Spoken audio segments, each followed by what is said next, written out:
नमस्कार, आदाब, सत श्री अकाल, जोहार। दोस्तों, आप लोग इस रेसिपी का नाम तो जानते होंगे। जी हाँ, ये पैटीज़ है। लेकिन क्या आप लोग ये जानते हैं कि इतना क्रिस्पी कैसे है? नहीं ना। और ये किससे बना है?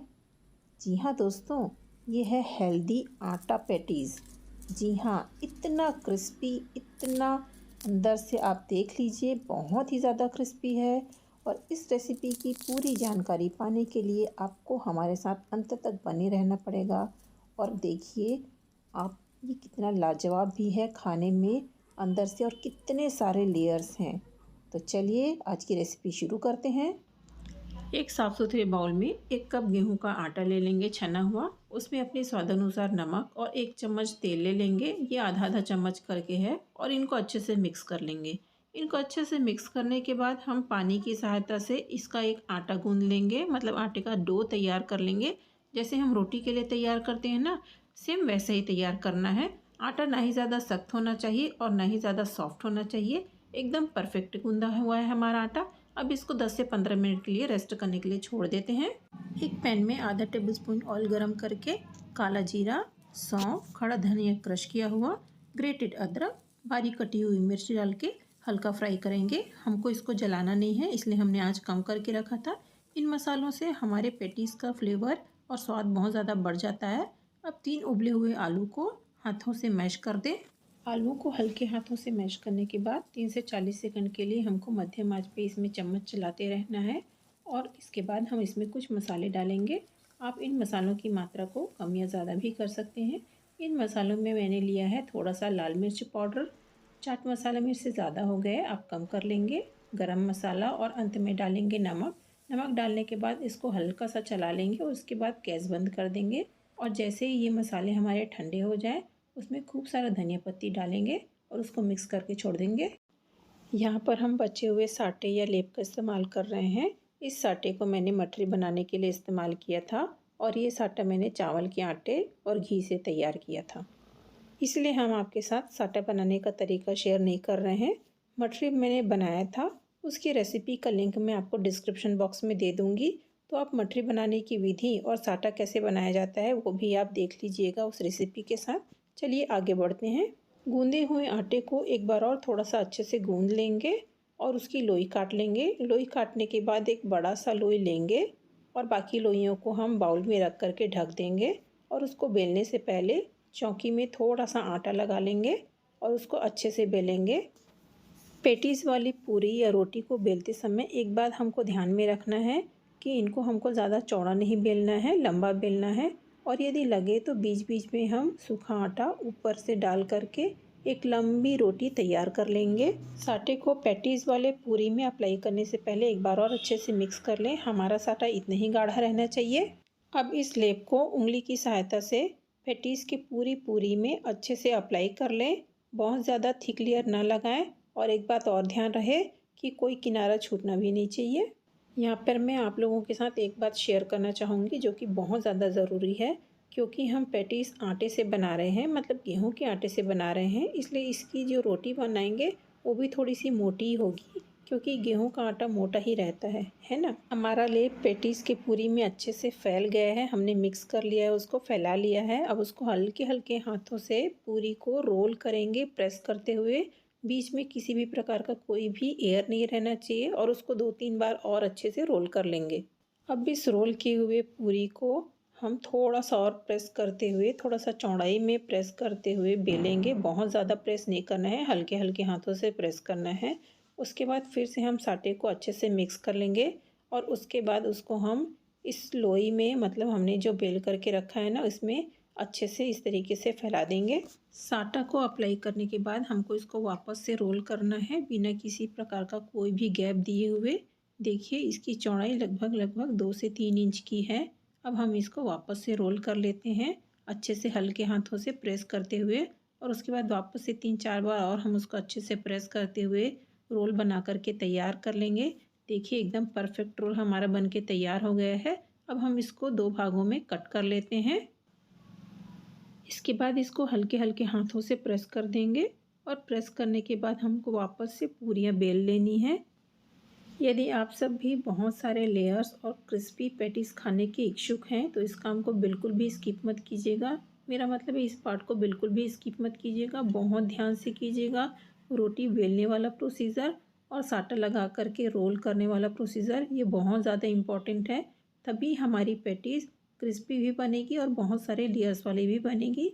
देखिए, क्योंकि हम गेहूं के आटे का पैटीज़ बना रहे हैं, इसलिए रोटी को बेलते समय मतलब इस रोटी को बेलते समय ध्यान देना है कि बहुत ज़्यादा पतला नहीं करना है और चौकोन काट लेना है। चौकोन काटने के बाद जो बचा हुआ हिस्सा है उसको फेंके नहीं, उससे वापस हम पैटीज़ बना लेंगे। स्क्वायर शेप में या चौकोर शेप में कट करने के बाद थोड़ा सा मसाला बीचों बीच डालेंगे। यहाँ पर भी ध्यान दीजिएगा, हमको बहुत ज़्यादा मसाला नहीं डालना है, अन्यथा हमारी पैटीज़ फट जाएंगी। तैयार किए हुए मसाले को चौकोर रोटी के बीचों बीच इस तरीके से रखेंगे और उसमें हल्के हल्के हाथों से थोड़ा सा पानी अप्लाई कर लेंगे। किनारों में अप्लाई करना है पानी को। इससे हमको फ़ायदा ये होगा कि हमारे मसाले भी बाहर निकल के नहीं आएंगे और हमारे पैटीज़ जो है वो थोड़ा अच्छे से चिपक भी जाएंगे और लेयर्स भी बहुत अच्छे निकल के आएंगे, जिसका कारण मैं आपको आगे भी दिखा दूँगी इसका प्रूफ। देखिए फ्रेंड्स, मैं आपको ये थोड़ा पास से भी दिखा देती हूँ कि हमको कहाँ पे प्रेस करना है, मतलब कहाँ से हमको दबाना है। मसालों को अंदर की तरफ पुश करते हुए और बाहर में इस तरीके से प्रेस करना है। इससे हमारे लेयर्स बहुत अच्छे आएंगे। हमारी कच्ची पैटीज़ भी तैयार हो गई है, चलते हैं तलने के लिए। हमारे गेहूं के आटे से बना हुआ आलू पैटीज़ जितना हेल्दी है उतना स्वास्थ्यवर्धक भी है, क्योंकि हम वेस्टेज के राइस ब्रेन ऑयल का ही इस्तेमाल करते हैं जो कि ज़ीरो ट्रांस फैट होता है। तो फिर है ना, सोने पे सुहागा, मतलब स्वाद के साथ साथ स्वास्थ्य भी। देखिए, हमारा तेल ज़ीरो लेवल पे गर्म हो चुका है, मतलब एकदम हल्का गर्म है, इतना ही गर्म रहना चाहिए। अब हम पैटीज़ को डाल देते हैं। जनहित में जारी, किसी भी प्रकार के समोसा, कचौड़ी या पैटीज़ को अगर आप क्रिस्पी खाना चाहते हैं तो उसके लिए तेल को एकदम कम आंच पे ही गरम करें और इनकी सिकाई हमको कम गरम तेल में ही करनी है। तेल हमको उतना ही लेना है जितने में हमारी पैटीज़ आ जाए और पैटीज़ को बहुत ज़्यादा मात्रा में डाल करके भी नहीं फ्राई करना है, कम से कम मात्रा में ही फ्राई करना है। वीडियो के इस पार्ट को हमने बिल्कुल भी स्किप नहीं किया है, बस थोड़ा सा फास्ट फॉरवर्ड किया है हमने। और दोस्तों, इस पैटीज़ को तल के बाहर निकालने के लिए लगभग 9.25 मिनट का समय लग गया है। तो आप लोग भी इस पार्ट को बिल्कुल भी स्किप मत कीजिएगा, पूरा देखिएगा, अच्छे से देखिएगा। देखिए, अब ये पैटीज़ जो है वो हल्का हल्का अपने आप से ऊपर आने लगी हैं। जब ये पैटीज़ हल्के हल्के अपने आप से ऊपर आने लगेंगी तभी हमको इनको पलटना है। दोस्तों, इस रेसिपी से संबंधित या मेरे द्वारा बताए गए अन्य और भी रेसिपी हैं, उनसे संबंधित यदि आपके कोई सुझाव हों तो मेरे साथ कमेंट बॉक्स में ज़रूर शेयर कीजिएगा, मुझे बहुत अच्छा लगेगा। क्योंकि व्यू द हिट चैनल का उद्देश्य ही यही है कि वो अपने प्यारे दर्शकों को अच्छे से अच्छा स्वादिष्ट और हेल्दी व्यंजन ही परोसे। मेरा मतलब है हेल्दी व्यंजन की रेसिपी ही आप लोगों के साथ शेयर करें। देखिए, बातों ही बातों में हमारी पैटीज़ कब तैर कर ऊपर आ गई हमें पता ही नहीं चला। चलिए चम्मच की सहायता से इसको भी पलट लेते हैं और आगे चल के आप लोगों को इस पेशेंस का फल भी देखने के लिए मिलेगा। मतलब फल नहीं, खस्ता, एकदम क्रिस्पी, करारी, बहुत सारे लेयर्स वाली और खाने में भी उतना ही स्वादिष्ट और हेल्दी। और कुछ ही समय के अंतराल में 2023 भी चला जाएगा और नए वर्ष का आगमन भी हो जाएगा, मतलब 2024 भी आ जाएगा। आप लोग भी सोचते होंगे ना कि कितना बात करती है, बट क्या करें दोस्तों, मैं आप लोगों के साथ जो भी रेसिपी शेयर करती हूँ मुझे लगता है कि आप लोगों को पूरी जानकारी देनी चाहिए और टिप्स और ट्रिक्स भी पूरी होनी चाहिए, ताकि आप लोगों से कोई रेसिपी बिगड़े ना। क्योंकि आप लोगों ने जो मुझे इतना प्यार दिया है, तो ऐसे कैसे हो सकता है कि मैं अपने प्यारे दर्शकों के साथ अच्छी अच्छी रेसिपी पूरे विस्तार पूर्वक जानकारी के बिना शेयर करूं। अब आएँ और देखें, हमारे गेहूं के आटे वाले आलू पैटीज़ में बहुत ही शानदार लेयर्स आए हैं और ये क्रिस्पी पैटीज़ हमारा दिल लिए जाए हैं। हमारे आटे के आलू पैटीज़ को एकदम धीमी आंच पे अल्टी पल्टी करके ही सेकेंगे और आपसे क्या बात करूं? बैठे बैठे क्या करे, करना है कुछ काम। शुरू करो अंताक्षरी लेके प्रभु का नाम और पैटीज को पलट दीजिए। और जब एक पैटीज को पलट दिए हैं तो दूसरी पैटीज को भी हल्के हाथों से ऐसे पलट दें। ये 9:15 मिनट का समय बहुत भारी पड़ रहा है, लेकिन क्या करें अपने दर्शकों के लिए, मतलब अपने व्यूवर्स के लिए इतना तो करना ही पड़ता है। अब हमारी पैटीज निकालने के लायक फ्राई हो चुकी है।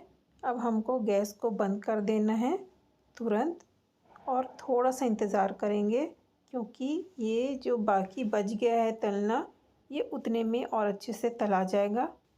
आप सभी के लिए एक बहुत ज़रूरी टिप्स, जो आज तक किसी भी यूट्यूबर ने, मतलब कुकिंग चैनल वालों ने आप लोगों के साथ शेयर नहीं की होगी, वो ये कि जैसा ही इसका पहला बैच बन के तैयार होता है, गैस को बंद कर दें, और जब ऑयल वापस से ज़ीरो लेवल में आ जाए, फिर आप दूसरा बैच तलना शुरू करें। इससे आपकी पैटीज बहुत ही अच्छी बनेंगी, जैसे मेरी बनी है ना, बहुत सारे लेयर्स वाली क्रिस्पी, वैसे आपकी भी बनेंगी। तो देखिए हमारी पैटीज तल के एकदम तैयार हो गई है। अब हम इसको निकाल लेते हैं, और आप देख सकते हैं बढ़िया सी लेयर आई है दोनों में। और इसी के साथ नए वर्ष 2024 की ढेर सारी शुभकामनाएं दोस्तों। पता ही नहीं चला पीछे से कितने सारे पटाखे फूट रहे हैं। रात के 12 बज गए हैं। मैं आप लोगों के लिए रेसिपी भी तैयार कर रही हूँ और वॉइस रिकॉर्डिंग भी कर रही हूँ। मैं आशा करती हूँ कि ये नए वर्ष आप लोगों के लिए मंगलमय हो, स्वास्थ्यपूर्वक हो, हर्षोल्लास के साथ हो, और आप अपने लाइफ बहुत अच्छे से जिएं। देखिए अब हम खाने के लिए निकाल लेते हैं अपनी पैटीज़ को। गर्मा गर्म सामने सब इंतज़ार कर रहे हैं। इस गर्मा गर्म खूब सारे लेयर्स वाली पैटीज़ का आप देख ही सकते हैं। और यदि आपको मेरी ये रेसिपी पसंद आती है तो लाइक कीजिएगा। मैं प्लेटिंग कर लेती हूँ, और ना पसंद आती है तो भी डिसलाइक भी ज़रूर कीजिए, कमेंट के साथ में कीजिएगा, लेकिन डिसलाइक। और देखिए दूसरे वाले पैटीज़ को भी हम निकाल लेते हैं। शानदार जानदार खूब सारे लेयर्स वाली दूसरी पैटीज़ भी हमने प्लेट में निकाल ली है। ये हम सबको परोस देते हैं। आप देख सकते हैं बहुत सारे लेयर्स हैं इसमें। खस्ता क्रिस्पी मल्टी लेयर्स वाले गेहूं के आटे से बने हुए हमारे आलू पैटीज़ बन के तैयार हैं, और बाकी की आलू पैटीज़ भी इसी तरीके से तैयार कर लीजिएगा। और इस रेसिपी की आनंद लीजिए। अपने परिवार के सभी सदस्यों के साथ प्यार भाईचारे के साथ रहिए, अच्छे से रहिए। हम मिलते हैं अगली रेसिपी के साथ। Bye and love you all.